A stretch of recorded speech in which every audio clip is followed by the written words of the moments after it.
Assalamualaikum warahmatullahi wabarakatuh. Selamat pagi, perkenalkan nama saya Giska Ramadiati, mahasiswa semester 5 dari jurusan D4 Fisioterapi. Pada video kali ini, saya akan menjelaskan mengenai proses fisioterapi pada penyakit pneumonia. Sebelum kita lanjut ke dalam proses fisioterapi pada penyakit pneumonia, di sini saya akan menjelaskan terlebih dahulu mengenai definisi dari penyakit pneumonia. Pneumonia merupakan infeksi akut saluran pernafasan bagian bawah yang secara spesifik mempengaruhi paru-paru dan menyebabkan area tersebut dipenuhi dengan cairan, lendir, bahkan nanah.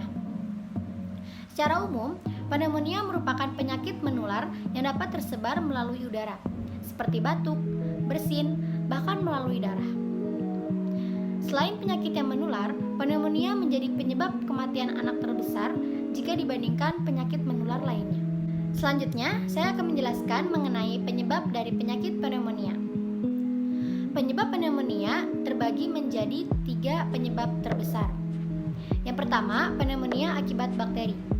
Bakteri adalah kuman yang paling sering menyebabkan pneumonia.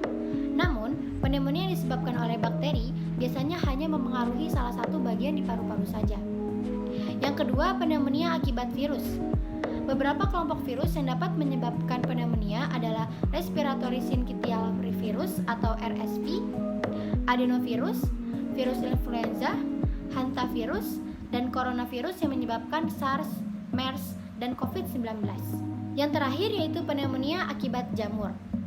Seseorang dapat mengalami pneumonia akibat jamur jika menghirup spora jamur yang kemudian berkembang biak di dalam paru-paru.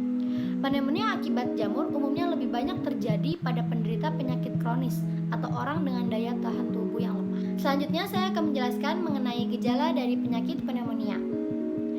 Pneumonia memiliki gejala antara lain seperti sesak nafas, demam, batuk, dan wheezing atau mengeluh.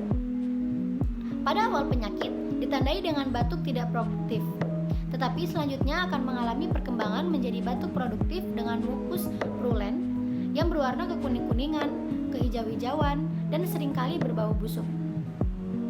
Pasien biasanya mengalami demam tinggi dan menggigil, adanya rasa nyeri dada, sesak nafas, meningkatnya frekuensi pernafasan, lemas, dan nyeri pada kepala.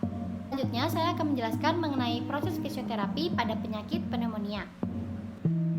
Yang pertama, kita melakukan anamnesis, di mana diantaranya adalah identitas pasien, keluhan utama, riwayat penyakit sekarang, riwayat penyakit dahulu, riwayat penyakit penyerta, diagnosis medis, riwayat sosial, dan yang lainnya terkait anamnesis.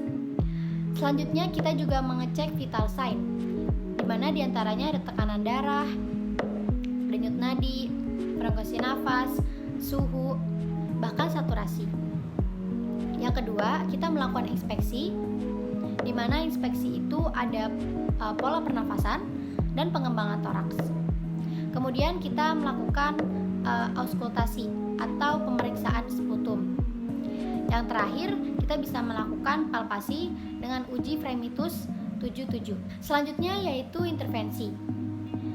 Ada beberapa intervensi yang bisa dilakukan pada penyakit pneumonia. Di antaranya adalah yang pertama, postural drainase. Postural drainase adalah latihan yang digunakan untuk mengalirkan sputum atau dahak yang berada dalam paru agar mengalir ke pernafasan yang lebih luas sehingga mudah keluar. Latihan ini bisa dilakukan 15 menit per hari. Yang kedua, ada deep breathing. Deep breathing adalah latihan yang digunakan untuk mengatur pola pernafasan setelah mengeluarkan sputum dengan dosis inspirasi ditahan 5 detik dan ekspirasi ditahan 3 detik. Latihan ini dilakukan sebanyak 3 repetisi 1 set. Yang ketiga yaitu ada batuk efektif.